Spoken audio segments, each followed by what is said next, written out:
Assalamualaikum warahmatullahi wabarakatuh.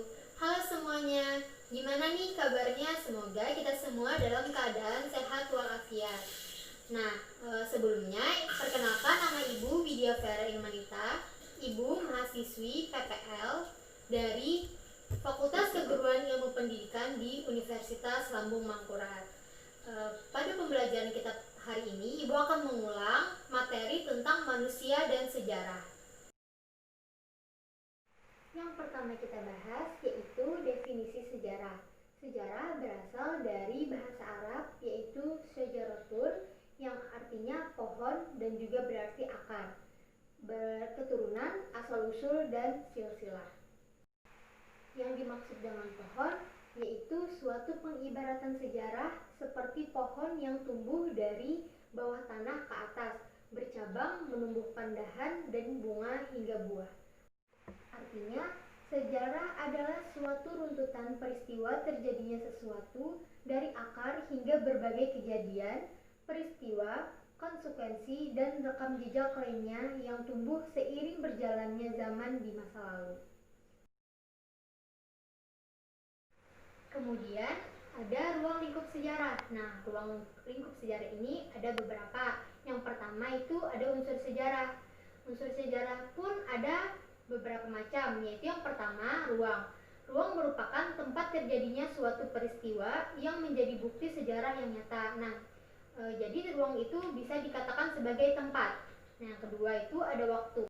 Waktu merupakan unsur sejarah yang berhubungan dengan waktu terjadinya peristiwa sejarah, serta dapat menjelaskan kronologis di mana kajian sejarah itu.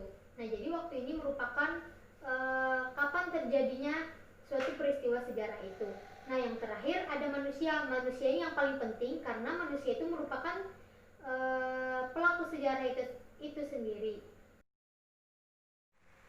Selain unsur sejarah, kemudian ada konsep sejarah. Konsep sejarah itu sendiri ada terbagi menjadi tiga.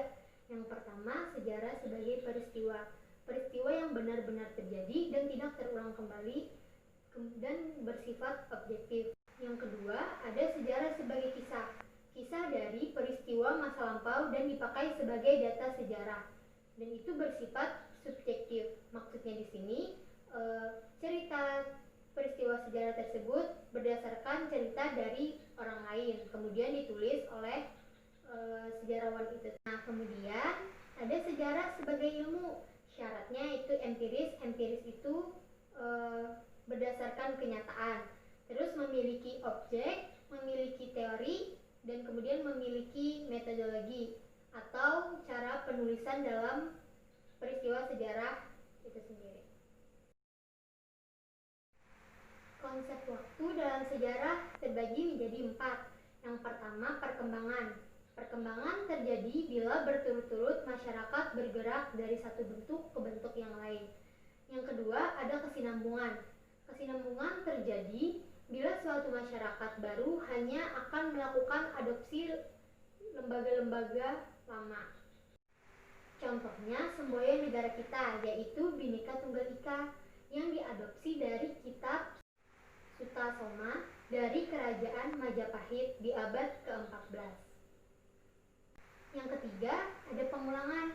Terjadi bila peristiwa yang pernah terjadi di masa lampau terjadi lagi di masa berikutnya. Itu dinamakan sebagai pengulangan. Yang keempat, ada perubahan, perkembangan secara besar-besaran dan dalam waktu yang relatif singkat. Contohnya dalam sistem pemerintahan, dari pemerintahan Orde Baru ke pemerintahan Orde Lama. Konsep diakronik berasal dari bahasa Yunani, yaitu sin yang artinya melintas dan melampaui. Kemudian kronos yang artinya waktu. Diakronik adalah sesuatu yang dapat melintas, melalui, atau melampaui dalam batasan waktu.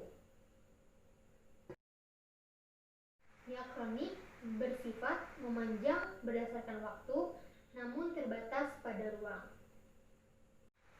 Kemudian ada konsep sinkronik.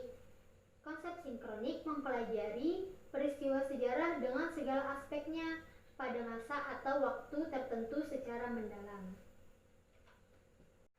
Sinkronik ini bersifat meluas berdasarkan ruang namun terbatas pada waktu. Contohnya peristiwa menyerahnya Jepang terhadap Sekutu. Nah, dalam satu peristiwa tersebut dapat kita kaji lebih dalam dan mengambil informasi lebih banyak. Bagaimana keadaan sosial di Indonesia pada saat itu dan juga bagaimana sistem politik Indonesia pada saat itu. Perbedaan konsep diakronik dan konsep sinkronik. Yang pertama, diakronik sifatnya memanjang berdasarkan waktu, namun terbatas pada ruang. Sedangkan sinkronik sifatnya meluas berdasarkan ruang, namun terbatas pada waktu. Diakronik tidak terlalu mendalam atau detail, sedangkan sinkronik dikaji secara mendalam atau detail. Dan bersentuhan dengan ilmu sosial yang lain, seperti ekonomi, sosial, politik, dan lain-lain. Konsep kausalitas. Kausalitas dalam sejarah merupakan hubungan sebab akibat, bahwa satu peristiwa sejarah terjadi karena peristiwa yang lain. Contohnya yang sedang kita lakukan sekarang, yaitu pembelajaran jarak jauh atau yang sering kita kenal sebagai pembelajaran daring. Nah, pembelajaran daring ini sebab dari adanya bencana pandemi virus corona yang sedang mewabah di seluruh dunia ini. Akibatnya kita berada di rumah dalam pelaksanaan pembelajaran ini. Nah, itu salah satu contoh dari hubungan sebab akibat.